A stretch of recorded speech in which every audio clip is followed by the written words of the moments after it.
Y'all see me out there in La La Land? Yeah. Well, I got some news for you. I got something. I'm going to make a prediction. Hollywood, California. WrestleMania. Hollywood. WrestleMania 38? 38, is that what it is? 38? Somewhere in there. Vincent Kennedy McMahon will walk to the ring and sign a contract to sell the assets of World Championship Wrestling to a private investment firm known as RHL Acquisitions. This will be done after a bidding war between Fox and Disney for the rights to that brand, because with that right, those come the video. They can set up their own channel of WCW on their networks, and people can go there and watch. It's a special attraction thing with wrestling now. They can do a lot of things. So there's a bidding war, and it's won by this company. And at WrestleMania, the men behind the acquisition of WCW will make themselves known for the first time to the world. Those three men will be William Regal, Sean Higginbotham, and Paul Levesque.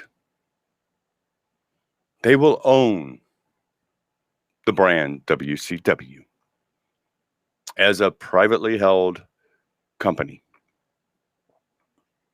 under the name of RHL Acquisitions. Following this, Vince's son, this is going to be a shocker, all this really stuff, they now own this stuff. How could this happen? And they're going to pay a pretty penny. I'm looking at like a $250 million purchase here. This is going to be a big sell. This ain't going to be nothing teeny tiny small. He's selling a $250 million worth of product to somebody. But what ends up happening is Vince, he doesn't really understand what he's done, because he signed this contract without reading through it completely, and different attorneys have read through it and told him the gist of it, and it's legal to get his money, and that's what he's concerned about, is his money. But he doesn't see the clause that states that within 30 days the draft has to be held by WWE, and that WCW garners the authority to draft a certain number of men and a certain number of women to a roster. This is a done with prejudice, meaning legally they cannot come back and take these drafts back. This is it. We're making a roster for this company now. That's what they're doing. He also doesn't understand that in the main event at the following year's Royal Rumble, there will be a very special Royal Rumble match. That Royal Rumble match will be for control of the SmackDown brand, which WCW wins to rebrand Friday Nitro. Now, I wish I could have this occur. Perhaps this should occur at Money in the Bank, and whoever gets the briefcase gets the show. Whatever person from that show, do a 6-on-6 briefcase match, and it's for the rights to SmackDown, to the Friday night programming. And within months after the purchase, they now have an outlet for the product on USA on Friday nights. So you now have this company set up with a roster under a brand that exists, and they have a heritage, and WCW lives with the help of the McMahon family, but without the corporate involvement of World Wrestling Entertainment. Okay. So we get the company off the back of a wrestling promotion. And at this draft, they end up drafting. I'm going to read my list of names. And if you agree, if you disagree, hit me up in the chat below. You can give me your thoughts on this. This is what I'm talking about tonight here on the show. Let me turn on this chat overlay thing. So, yeah, if you guys hit me with a chat, it'll pop up right there. And I may respond to it. Probably not, but maybe. Anyway, I'm looking for Apollo Crews, Chad Gable, Big E Langston, Brock Lesnar is a special attraction, and I'll explain to you why. Cesaro, Dolph Ziggler, Jimmy Uso, Jey Uso, Kevin Owens, Shinsuke Nakamura, Robert Roode, Sami Zayn, Shane Thorne, AJ Styles, Elias, Damian Priest, Drew Gallagher, Drew McIntyre, Jinder Mahal, Kevin Cross, Keith Lee, R-Truth, Randy Orton, Ricochet, Riddle, Mansoor, Mustafa Ali, Dexter Loomis, Drake Maverick, Eli Drake, Oni Lorcan, Pete Dunne, Samoa Joe, Wade Barrett, and Johnny Gargano. On the women's side, we've got Sonya Deville, Tamina Snuka, Toni Storm, Piper Niven, Lacey Evans, Nikki Cross, Rhea Ripley, Shayna Baszler, Charlotte Flair, and Raquel Gonzalez. Why was this done? Now let me explain. This story is legit. It's legit. And I'm going to tell you why. Because NBC Universal signed a $1 billion deal with WWE for network rights. Is it paying off for them? Are they making the money they thought they could make on WWE?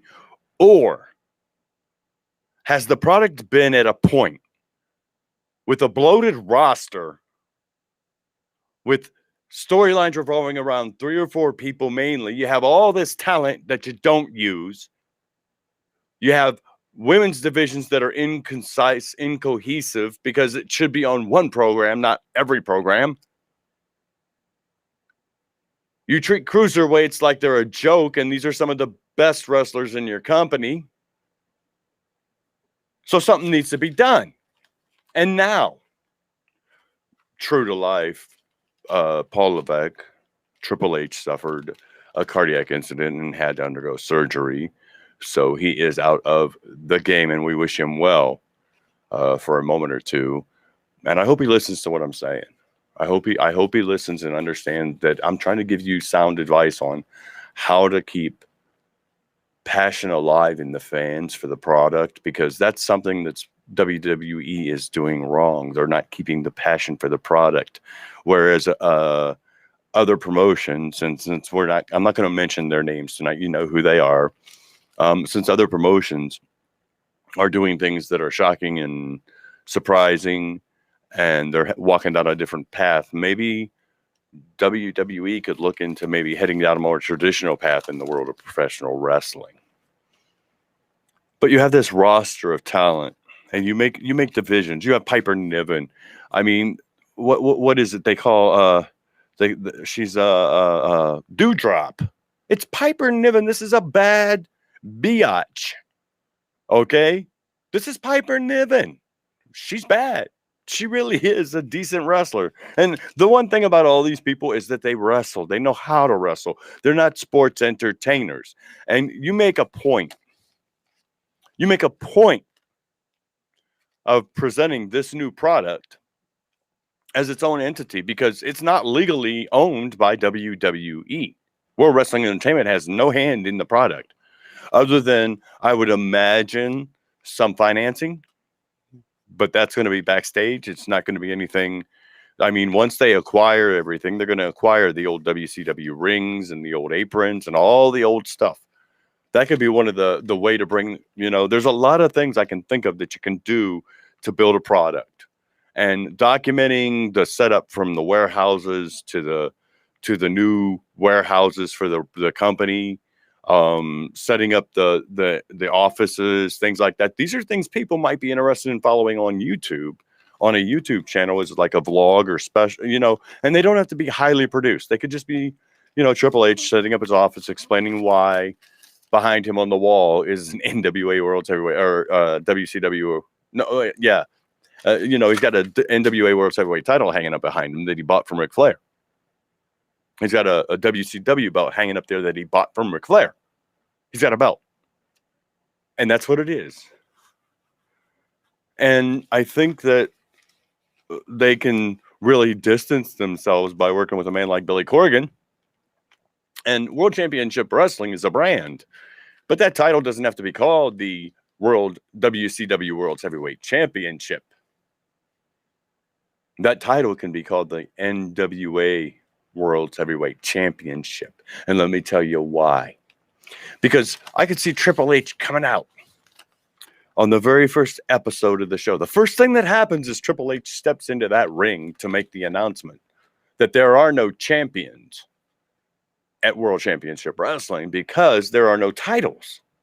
So what they have to do is they have to figure out what they need to do next. And he says, and I went back and I thought about the heritage of this company. I thought about men like Dusty Rhodes and Harley Race and Ric Flair. Legends. I thought about them. And I thought about the National Wrestling Alliance Heavyweight Championship belt. You know why? Because Vince hates the National Wrestling Alliance. Vince loathes the National Wrestling Alliance. They're nothing. They never will be anything. Well, Vince, you remember that night in the cage when Scott and Kevin and me and Sean, we hugged each other that night? You remember that? Well, let me explain something to you, Vince. You punished me. You made me feel insignificant. You denied me my success. So since you did that, and since you took the success of so many people like Sting, like Diamond Dallas Page, you took their legacies and you mocked them. Vince, this is for them. That's why this company exists. And I'm going to tell you what, Vince. I'm going to tell you right now. Bottom line here is that we're going to crown a champion, an NWA World's Heavyweight Champion. And how are we going to do that, Vince? We're going to do that in December at the first ever revamped World WCW World Championship Wrestling pay-per-view Starrcade, because we now own that. Remember, that was a WCW property, Vince. And they put on a one-night round-robin tournament to crown a champion. And Brock Lesnar isn't in the match. Not even in the discussion. Because that isn't what Brock Lesnar is. And that isn't what he should be used as. Brock should be used for very special occasions. Brock Lesnar is a legend in his own time, and people may or may not like him. But you have to give it to Brock Lesnar. He has had one hell of a career in the world of pro wrestling. He wasn't afraid to step into the UFC cage and win a championship there. He played football. He's a hell of an athlete. He's a private man, and I respect that. And you know what? That's an honorable thing, because he doesn't want to involve his family in the wrestling business because he knows how shady the business really can be. Because he worked for WWE. But you take this talent and you build a roster and you hold your pay-per-views to just 4 a year. Simple. Make them mean something. Make everything mean something when it comes to this, because if a company buys WCW, somebody like a Disney or a Fox or even NBC wants to buy it outright. I don't know what's going to happen in the future, but there are rumors and reports that their version of a con has stated that they're open for discussion right now.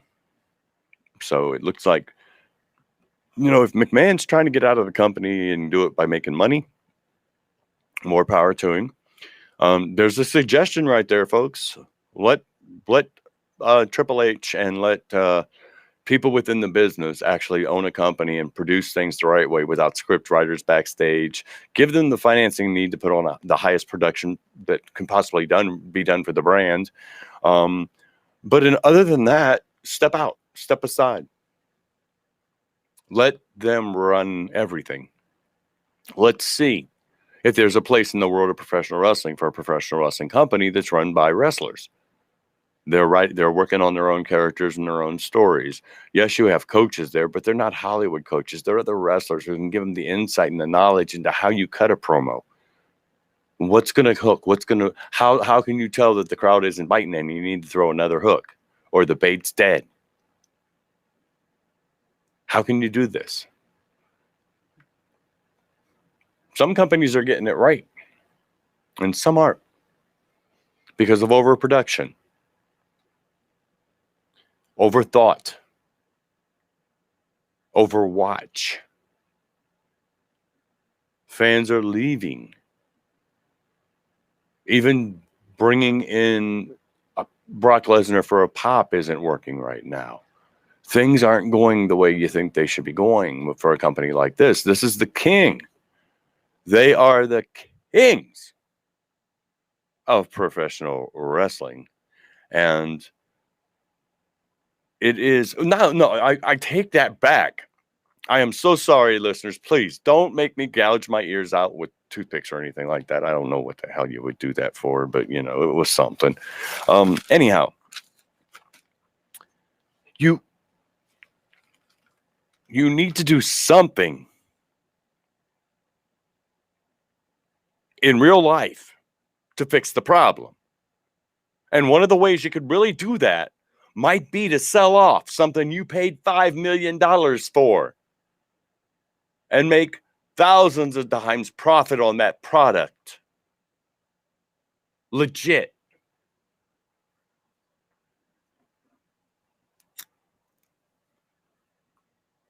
Do something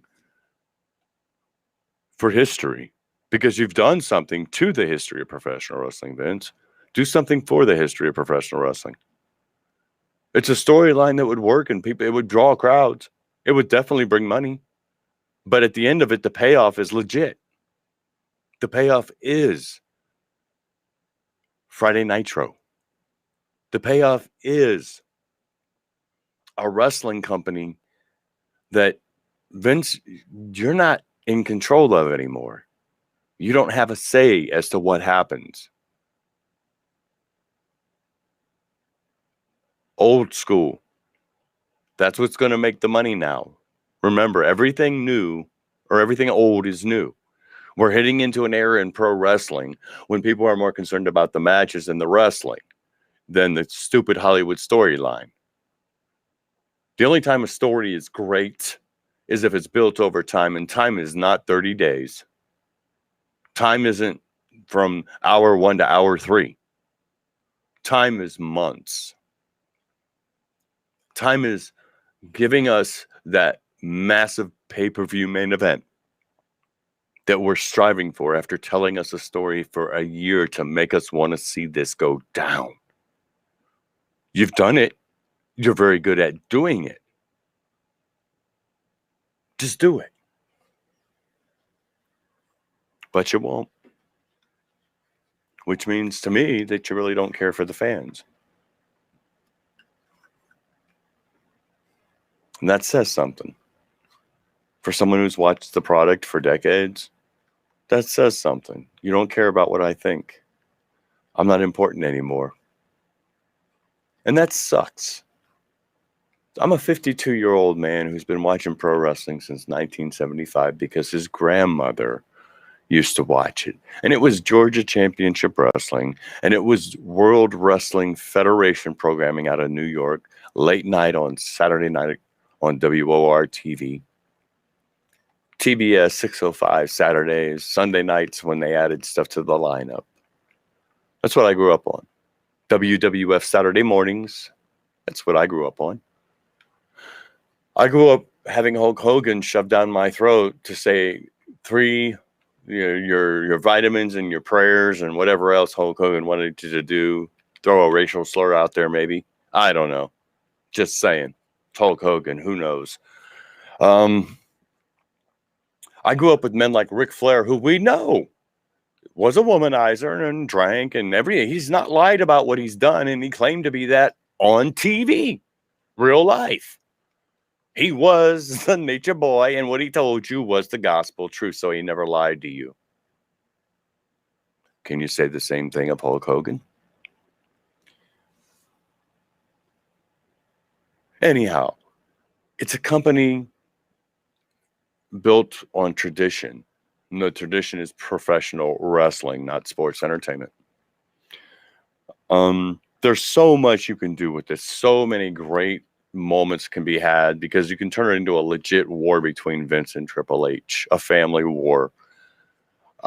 When Vince steps down, throw the company to Shane and let Shane run the WWE conglomerate thing, or whomever deserves the right to do that, whether it be a McMahon or someone else on the board of directors, or some executive at NBC or Fox or Disney.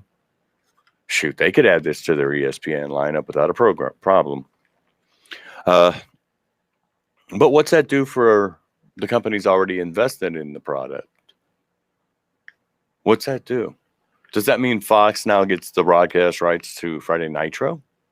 So Friday nights, it'll be on Fox television for the whole world to see, which would probably be the best possibility for the product. Why? Because the most eyes will tune in and watch. And if you're going to build something like this, you don't put it on cable TV. You give it away to everybody every week. Why? So the maximum audience can get it. Because believe it or not, folks, there are people who can't afford cable television or don't want to pay to get cable TV. Maybe it's smart to set it up on your own website and charge a fee for access. Like, every week you give us 50 cents to access the live stream to the broadcast. And you get to see the show as it's being put out. Wonder if that might be a way to move product and make some money. Don't know. Just a thought. Stranger things have happened. People pay for click all the time. It's a market. Get into it. Anyhow, there's so much you could say or do. WWE maintains the rest of its, the rest of the folks there and builds what they can. I still left them with a lot of talent, not ripping them off totally. NXT isn't being gutted, but you're getting some fine talent out of NXT. I had a hard time not taking Timothy Thatcher and Tommaso Ciampa, but I want to leave enough quality talent for WWE to actually have solid rosters in every way, because one, their rosters are way too bloated. Look, folks, I know you can't see this stuff extremely well, but this is the the Raw roster. Okay. These things are it's just a lot of names, man. Every one of these things is just a lot of names because here's SmackDown. Okay. See that? There are men on here that have not been used on TV in so long. They deserve a right to perform. They deserve a right to hone their skills and to show people their talents. You're paying them. Use them.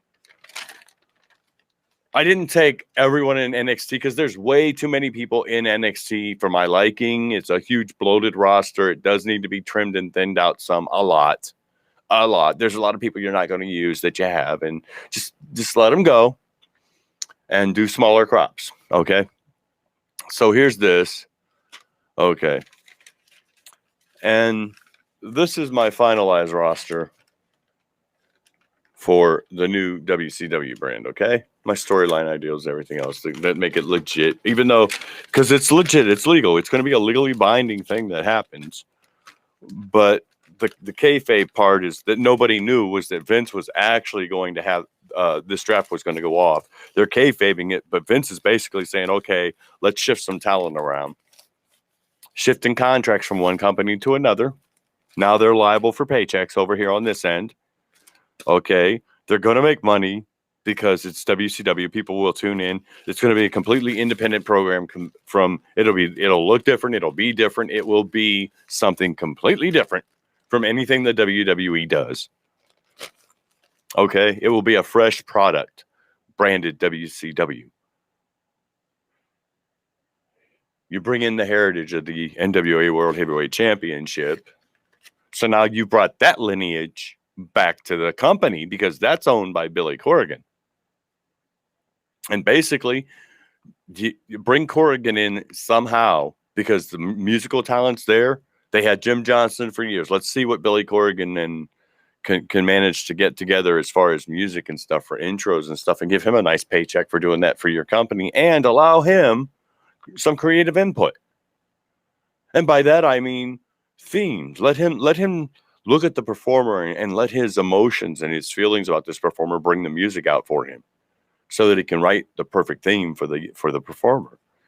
Not just some generic, this is what we're looking for. Let it be real. Let this be something special that hasn't been done in so long. It is pathetic.